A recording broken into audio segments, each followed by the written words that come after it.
Islamic scholars کے بیانات سننے کے لیے ہمارے آفیشیل چینل الرحمان ڈیجیٹل کو سبسکرائب کیجیے۔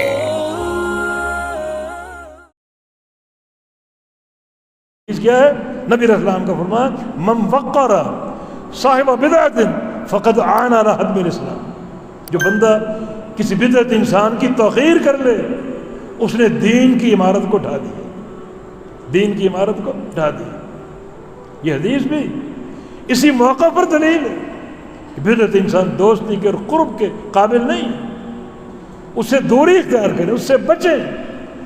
بدترین امر پر ہے اور اس کا قرب اختیار کرو گے، بات چیت کرو گے تو شیطان کی شرارتیں اپنے شباب پر ہوں گی۔ ایسا ممکن ہے اس کی کوئی بات شیطان آپ کے دل میں اٹکا دے اور آپ اس سے محبت کرنا شروع کریں، ایسا ممکن ہے۔ اس پر بے شمار علماء کے اقوال موجود ہیں، حتیٰ کہ بعض علماء نے بدعت انسان سے مناظرے تک کو منع کیا۔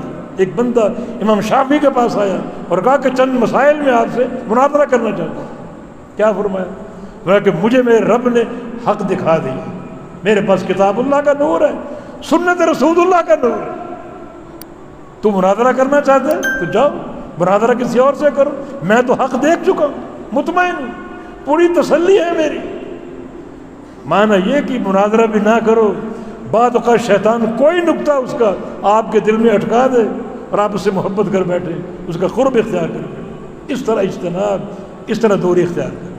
ہاں بعض بدعت انسان ان سے آپ کے کچھ اور علائق ہوتے ہیں، مثلا کاروباری تعلق ہے، وہ کوئی بدعت نہیں، حتیٰ کہ کافر کیوں نہ، اس کے ساتھ آپ کاروبار کر سکتے ہیں۔ اگر میل ملاپ ہوگا، دنیا جانتی ہے کہ یہ میل ملاپ دین کی بنیاد پر نہیں بلکہ کاروبار کی بنیاد پر۔ بعض اوقات ایک انسان ہے، خود موحد ہے، متبع سنت ہے، اور اس کا والد بدعتی ہے، شرک میں مبتلا ہے، تو اس سے ملنا، اس سے محبت کرنا، دنیا جانتی یہ آپ کا والد ہے، آپ کا اس سے ملنا شرعی ملنا نہیں ہے، محبت کی بنیاد پر نہیں بلکہ باپ ہونے کی بنا پر، باپ ہونے کا تعلق، ماں ہونے کا تعلق وہ آپ نبھا رہے ہیں۔ اس طرح کے اگر علائق ہوں، ان علائق کی بنا پر آپ کو ان سے ملنا پڑ رہا ہے، ضرور مل۔ ایسے بدعتی انسان سے بھی مل سکتے ہیں جس کے بارے میں آپ کو یقین ہو کہ بندہ سمجھنے والا ہے، قریب آنے والا ہے، ہماری بات کو قبول کرنے والا ہے، مگر یہ ملاپ جو ہے عمومی طور پر نہ ہو، اپنے گھر کی خلوت میں اس کو بلائیں، اس کو کھلائیں، اس کو پلائیں، اور اس سے بات بھی کریں، اس کی تعریف قلب بھی کریں، ہو سکتا ہے بات مان جائے، مگر عمومی طور پر نہیں۔ عمومی طور پر تبھی ہوگا جب مکمل طور پر وہ بدعت کے جال سے نکل آئے اور سنت کے لبادے کو اوڑھ دے، تب وہ محبت کے قابل ہوگا اور پیار کے قابل ہوگا اور عمومی مظاہر میں ہوگا۔ جب تک ایسا نہیں، آپ اس سے مل سکتے ہیں مگر تنہائی میں، کھلائیں پلائیں اس کو، اس کا اکرام کریں، اس کی تعریف قلبی کریں، ساتھ ساتھ اس کو سمجھائیں تاکہ وہ توبہ کر کے سچے دین کی طرف آ جائے۔ خلاصہ کلام یہ ہے ان حدیث سے کہ بدعت بھی قابل نفرت ہے اور قابل مذمت ہے، بدعت انسان بھی قابل نفرت ہے اور قابل مذمت ہے۔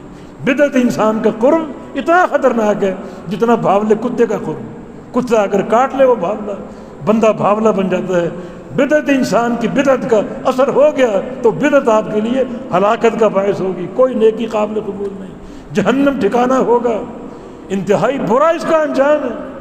اور پھر یہ بھی کہ دین کی تقویت جو ہے وہ سنت اور اہل سنت سے محبت، جبکہ بدعت اور اہل بدعت سے محبت یہ ان کی بدعت کی تقویت ہے۔ بدعت کی تقویت ہوگی تو اس کے مقابلے میں سنت مردہ ہوتی جائے گی، پھر اس سنت کے احیاء قیامت تک ممکن نہیں ہوگا۔ تو اپنی سنت سے پیار کرو تاکہ دین قائم رہے، سنت سے محبت کرو تاکہ دین کی اقامت حاصل ہو، اور بدعت انسان، بدعت پوری طرح نفرت کے قابل ہے۔ پھر اعتقادی چیز جو ہے الحب فی اللہ والبغض فی اللہ، محبت بھی اللہ کے لیے اور بغض بھی اللہ کے لیے۔ بدعت انسان محبت کے قابل نہیں ہے، مجرم ہے، یہ دشمن اللہ اور اس کے رسول کا، کیسے اسے محبت کریں؟ جبکہ اللہ کے لیے محبت ہو، یہ اہل عقیدہ کا، اہل توحید کا حق ہے، مومنین کا حق ہے، مسلمانوں کا حق ہے، ان سے محبت کریے، قرب اختیار کریں۔ یہ محبت اور یہ ملاپ یقیناً اسلام کی مضبوطی اور اللہ کی رضا کا باعث اور موجب ہوگا۔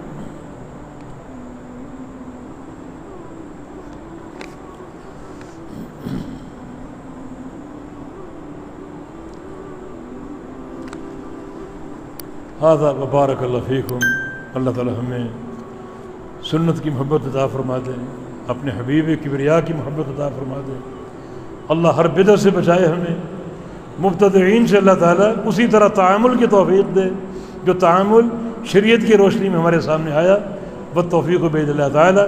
اقول قولی ھذا واستغفر اللہ لی ولکم وآخر دعوانا ان الحمد للہ رب العالمین۔